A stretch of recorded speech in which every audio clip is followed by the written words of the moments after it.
I'd like to tell you about the strangest secret in the world. Some years ago, the late Nobel Prize-winning Dr. Albert Schweitzer was being interviewed in London, and a reporter asked him, "Doctor, what's wrong with men today?" And the great doctor was silent a moment, and then he said, "Men simply don't think." It's about this that I want to talk with you. We live today in a golden age. This is an era that man has looked forward to, dreamed of, and worked toward for thousands of years. But since it's here, we pretty well take it for granted. We in America are particularly fortunate to live in the richest land that ever existed on the face of the earth, a land of abundant opportunity for everyone. But do you know what happens? Well, let's take 100 men who start even at the age of 25. Do you have any idea what will happen to those men by the time they're 65? These 100 men who all start even at the age of 25 believe they're going to be successful. If you asked any one of these men if he wanted to be a success, he'd tell you he did. And you'd notice that he was eager toward life, that there was a certain sparkle to his eye, an erectness to his carriage, and life seemed like a pretty interesting adventure to him. But by the time they're 65, 1 will be rich. 4 will be financially independent. 5 will still be working. 54 will be broke.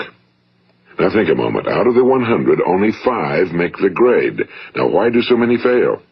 What has happened to the sparkle that was there when they were 25? What's become of the dreams, the hopes, the plans? And why is there such a large disparity between what these men intended to do and what they actually accomplished? When we say about 5% achieve success, we have to define success. And here's the best definition I've ever been able to find. Success is the progressive realization of a worthy ideal. If a man is working toward a predetermined goal and knows where he's going, that man is a success. If he's not doing that, he's a failure. Success is the progressive realization of a worthy ideal. Rollo May, the distinguished psychiatrist, wrote a wonderful book called Man's Search for Himself. And in this book he says, the opposite of courage in our society is not cowardice. It is conformity. And there you have the trouble today. It's conformity, people acting like everyone else without knowing why, without knowing where they're going. Now think of it. In America right now, there are over 18 million people 65 years of age and older. And most of them are broke. They're dependent on someone else for life's necessities. Now, we learn to read by the time we're 7. We learn to make a living by the time we're 25. Usually by that time, we're not only making a living, we're supporting a family. And yet, by the time we're 65, we haven't learned how to become financially independent in the richest land that has ever been known. Why? We conform. And the trouble is that we're acting like the wrong percentage group, the 95 who don't succeed. Now, why do these people conform? Well, they really don't know. These people believe that their lives are shaped by circumstances, by things that happen to them, by exterior forces. They're outer-directed people. A survey was made one time that covered a lot of men, working men, and these men were asked, why do you work? Why do you get up in the morning? 19 out of 20 had no idea. If you ask them, they'll say, well, everyone goes to work in the morning, and that's the reason they do it, because everyone else is doing it. Now let's get back to our definition of success. Who succeeds? The only person who succeeds is the person who is progressively realizing a worthy ideal. He's the person who says, I'm going to become this, and then begins to work toward that goal. I'll tell you who the successful people are. A success is the school teacher who's teaching school because that's what he or she wants to do. The success is the woman who's a wife and mother because she wanted to become a wife and mother and is doing a good job of it. The success is the man who runs the corner gas station because that was his dream. That's what he wanted to do. The success is the successful salesman who wants to become a top-notch salesman and grow and build with his organization. A success is anyone who is doing deliberately a predetermined job because that's what he decided to do deliberately. But only 1 out of 20 does that. That's why today there isn't really any competition unless we make it for ourselves. Instead of competing, all we have to do is create. You know, for 20 years, I looked for the key which would determine what would happen to a human being. Was there a key I wanted to know which would make the future a promise that we could foretell to a large extent? Was there a key that would guarantee a person's becoming successful if he only knew about it and knew how to use it? Well, there is such a key, and I've found it. Have you ever wondered why so many men work so hard and honestly without ever achieving anything in particular, and others don't seem to work hard and yet seem to get everything? They seem to have the magic touch. You've heard them say that about someone. Everything he touches turns to gold. And have you ever noticed that a man who becomes successful tends to continue to become successful? And on the other hand, have you noticed how a man who's a failure tends to continue to fail? Well, it's because of goals. Some of us have goals, some don't. People with goals succeed because they know where they're going. It's that simple. Think of a ship leaving a harbor, and think of it with the complete voyage mapped out and planned. The captain and crew know exactly where it's going and how long it'll take. It has a definite goal. Now, 9,999 times out of 10,000, it will get to where it started out to get. Now, let's take another ship, just like the first, only let's not put a crew on it or a captain at the helm. Let's give it no aiming point, no goal, no destination. We just start the engines and let it go. I think you'll agree with me that if it gets out of the harbor at all, it will either sink or wind up on some deserted beach, a derelict. It can't go anyplace because it has no destination and no guidance, and it's the same with a human being. Take the salesman, for example. There's no other person in the world today with the future of a good salesman. Selling is the world's highest paid profession, if we're good at it and if we know where we're going. Every company needs top-notch salesmen, and they reward those men. The sky's the limit for them. But how many can you find? Someone once said the human race is fixed, not to prevent the strong from winning, but to prevent the weak from losing. The American economy today can be likened to a convoy in time of war. The entire economy is slowed down to protect its weakest link, just as the convoy had to go at the speed that would permit its slowest vessel to remain in formation.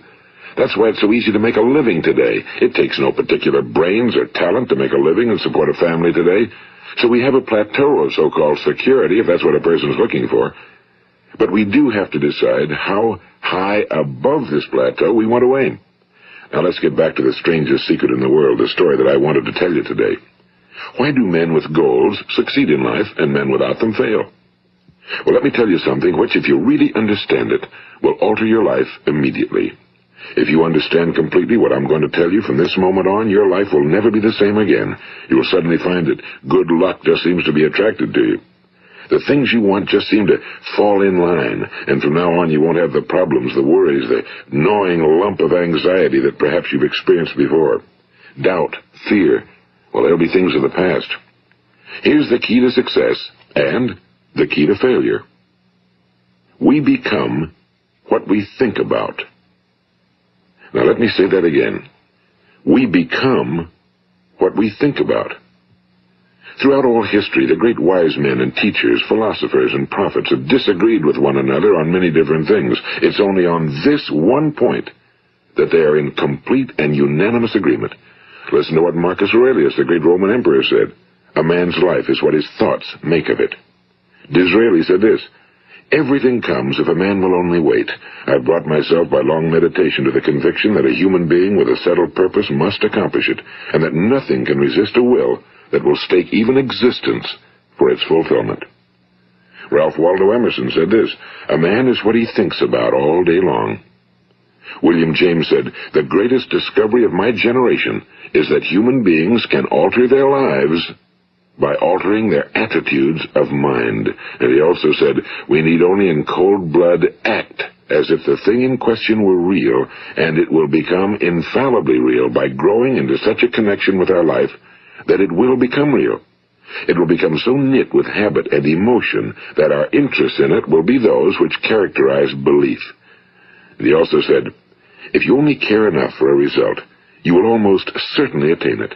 If you wish to be rich, you will be rich. If you wish to be learned, you will be learned. If you wish to be good, you will be good. Only you must then really wish these things and wish them exclusively, and not wish at the same time 100 other incompatible things just as strongly.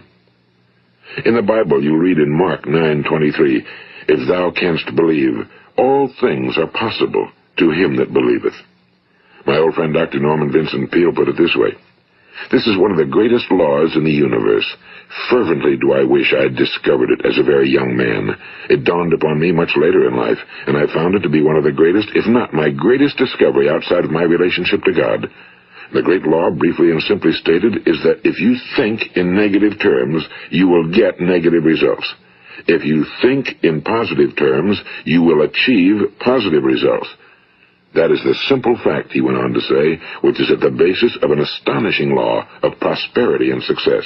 In 3 words, believe and succeed. William Shakespeare put it this way: our doubts are traitors and make us lose the good we oft might win by fearing to attempt. George Bernard Shaw said, people are always blaming their circumstances for what they are. I don't believe in circumstances. The people who get on in this world are the people who get up and look for the circumstances they want, and if they can't find them, make them. Well, it's pretty apparent, isn't it? And every person who discovered this for a while believed that he was the first one to work it out. We become what we think about. Now, it stands to reason that a person who's thinking about a concrete and worthwhile goal is going to reach it, because that's what he's thinking about, and we become what we think about. Conversely, the man who has no goal, who doesn't know where he's going, and whose thoughts must therefore be thoughts of confusion and anxiety and fear and worry, becomes what he thinks about. His life becomes one of frustration and fear and anxiety and worry. And if he thinks about nothing, he becomes nothing. Now, how does it work? Why do we become what we think about? Well, I'll tell you how it works as far as we know. Now, to do this, I want to tell you about a situation that parallels the human mind. Suppose a farmer has some land, and it's good fertile land. Now, the land gives the farmer a choice. He may plant in that land whatever he chooses. The land doesn't care. It's up to the farmer to make the decision. Now, remember, we're comparing the human mind with the land because the mind, like the land, doesn't care what you plant in it. It will return what you plant, but it doesn't care what you plant. Now, let's say that the farmer has 2 seeds in his hand. One is a seed of corn. The other is nightshade, a deadly poison. He digs 2 little holes in the earth, and he plants both seeds, one corn, the other nightshade. He covers up the holes, waters, and takes care of the land, and what will happen? Invariably, the land will return what's planted. As it's written in the Bible, as ye sow, so shall ye reap. Now remember, the land doesn't care. It'll return poison in just as wonderful abundance as it will corn. So up come the 2 plants, one corn, one poison. Now, the human mind is far more fertile, far more incredible and mysterious than the land, but it works the same way. It doesn't care what we plant. Success, failure. A concrete, worthwhile goal, or confusion. Misunderstanding, fear, anxiety, and so on. But what we plant, it must return to us. You see, the human mind is the last great unexplored continent on Earth. It contains riches beyond our wildest dreams. It will return anything we want to plant. Now, you might say, well, if that's true, why don't people use their minds more? Well, I think they figured out an answer to that one, too.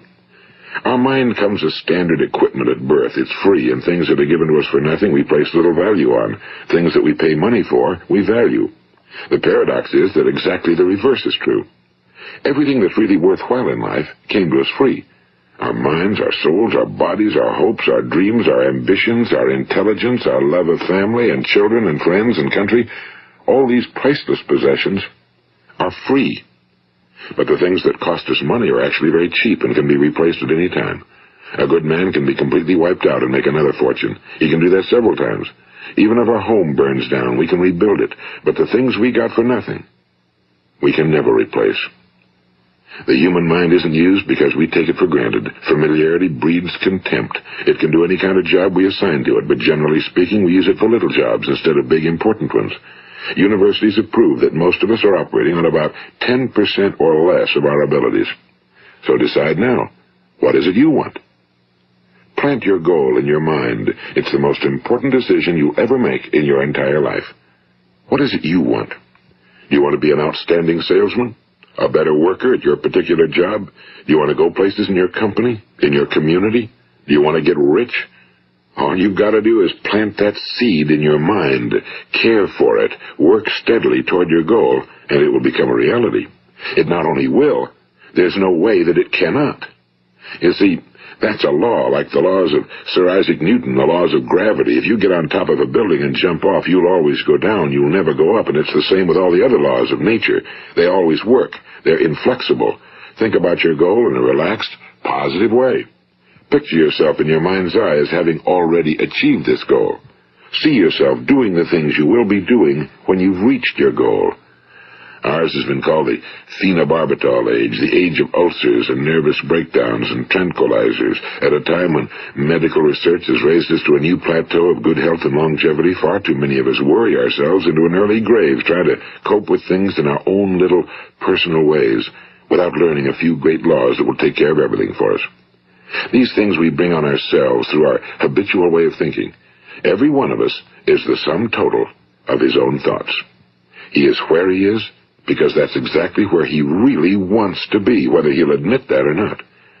Each of us must live off the fruit of his thoughts in the future, because what you think today and tomorrow, next month and next year, will mold your life and determine your future. You're guided by your mind. I remember one time I was driving through eastern Arizona, and I saw one of those giant earth-moving machines roaring along the road at about 35 miles an hour with what looked like 30 tons of dirt in it, a tremendous, incredible machine, and there was a little man perched way up on top with the wheel in his hands guiding it. And as I drove along, I was struck by the similarity of that machine to the human mind. Just suppose you're sitting at the controls of such a vast source of energy. Are you going to sit back and fold your arms and let it run itself into a ditch? Or are you going to keep both hands firmly on the wheel and control and direct this power to a specific, worthwhile purpose? It's up to you. You're in the driver's seat. You see, the very law that gives us success is a two-edged sword. We must control our thinking. The same rule that can lead a man to a life of success, wealth, happiness, and all the things he ever dreamed of for himself and his family. That very same law can lead him into the gutter. It's all in how he uses it, for good or for bad. This is the strangest secret in the world. Now, why do I say it's strange, and why do I call it a secret? Actually, it isn't a secret at all. It was first promulgated by some of the earliest wise men, and it appears again and again throughout the Bible, but very few people have learned it, understand it. That's why it's strange, and why for some equally strange reason it virtually remains a secret. I believe that you could go out and walk down the main street of your town and ask one man after another what the secret of success is, and you probably wouldn't run into one man in a month who could tell you. Now, this information is enormously valuable to us if we really understand it and apply it. It's valuable to us not only for our own lives, but the lives of those around us, our families, employees, associates, and friends. Life should be an exciting adventure. It should never be a bore. A man should live fully, be alive. He should be glad to get out of bed in the morning. He should be doing a job he likes to do because he does it well. One time I heard Grove Patterson, the great late editor-in-chief of the Toledo Daily Blade, make a speech, and as he concluded his speech, he said something I've never forgotten. He said, "My years in the newspaper business have convinced me of several things. Among them, that people are basically good, and that we came from someplace, and we're going someplace.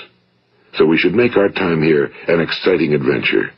The architect of the universe didn't build a stairway leading nowhere." And the greatest teacher of all, the carpenter from the plains of Galilee, gave us the secret time and time again.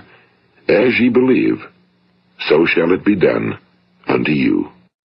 I've explained the strangest secret in the world and how it works. Now, on this side, I want to explain how you can prove to yourself the enormous returns possible in your own life by putting this secret to a practical test. I want you to make a test that will last 30 days. It isn't going to be easy, but if you'll give it a good try, it will completely change your life for the better. Now, back in the 17th century, Sir Isaac Newton, the English mathematician and natural philosopher, gave us some natural laws of physics which apply as much to human beings as they do to the movement of bodies in the universe. And one of these laws is that for every action, there is an equal and opposite reaction. Simply stated, as it applies to you and me, it means we can achieve nothing without paying the price. The results of your 30-day experiment will be in direct proportion to the effort you put forth. To be a doctor, you must pay the price of long years of difficult study. To be successful in selling, and remember that each of us succeeds to the extent of his ability to sell. Selling our families on our ideas, selling education in schools, selling our children on the advantages of living the good and honest life, selling our associates and employees on the importance of being exceptional people. To, of course, the profession of selling itself. But to be successful in selling our way to the good life, we must be willing to pay the price. Now, what is that price? Well, it's many things. First, it's understanding emotionally, as well as intellectually, that we literally become what we think about, that we must control our thoughts if we're to control our lives. It's understanding fully that as ye sow, so shall ye reap. Second, it's cutting away all fetters from the mind and permitting it to soar as it was divinely designed to do. It's the realization that your limitations are self-imposed and that the opportunities for you today are enormous beyond belief. It's rising above narrow-minded pettiness and prejudice.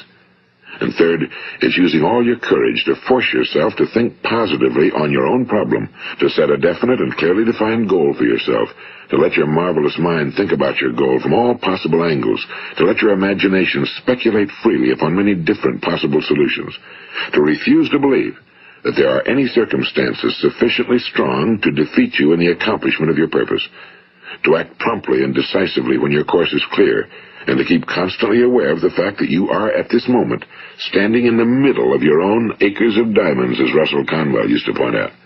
And fourth, save at least 10% of every dollar you earn.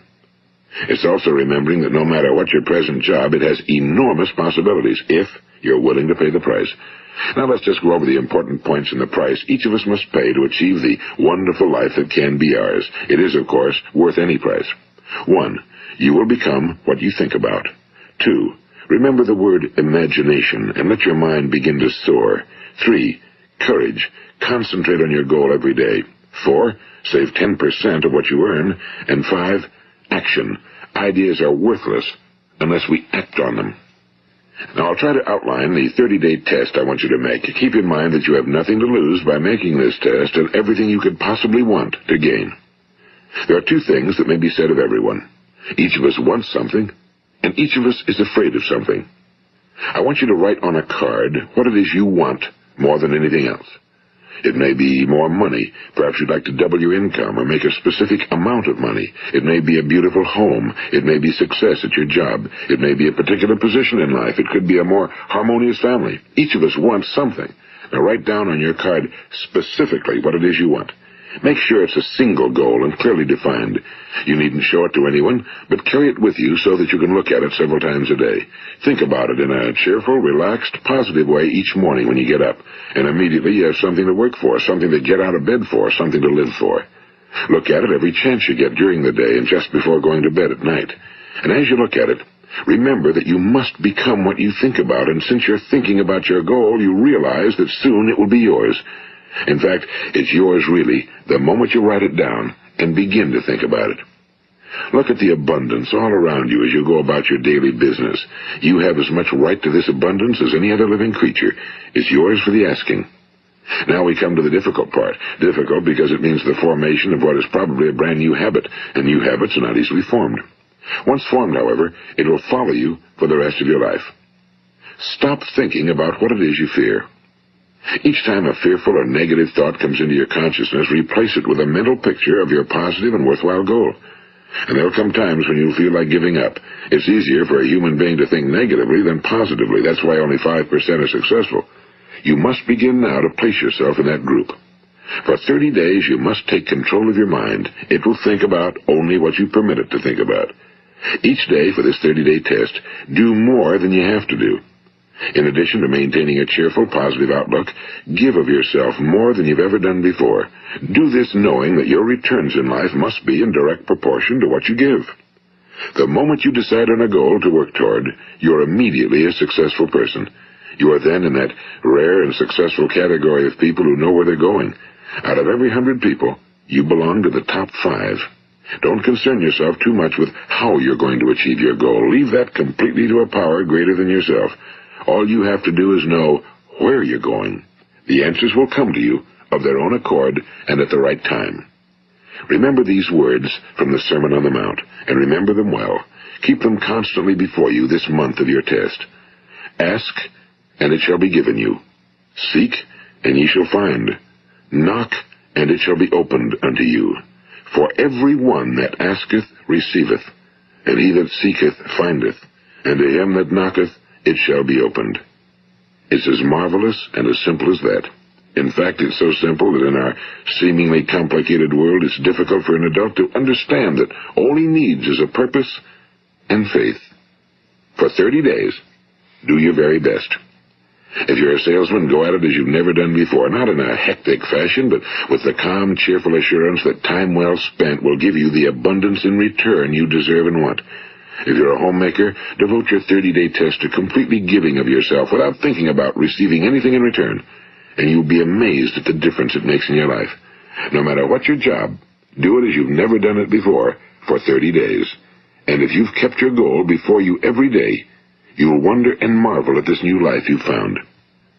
Dorothea Brand, the outstanding editor and writer, discovered it for herself and tells about it in her fine book, Wake Up and Live. Her entire philosophy is reduced to the words, act as though it were impossible to fail. She made her own test with sincerity and faith, and her entire life was changed to one of overwhelming success. Now, you make your test for 30 full days. Don't start your test until you've made up your mind to stick with it. You see, by being persistent, you're demonstrating faith. Persistence is simply another word for faith. If you didn't have faith, you'd never persist. If you should fail during your first 30 days, by that I mean suddenly find yourself overwhelmed by negative thoughts, you've got to start over again from that point and go 30 more days. Gradually, your new habit will form until you find yourself one of that wonderful minority to whom virtually nothing is impossible. And don't forget the card. It's vitally important as you begin this new way of living.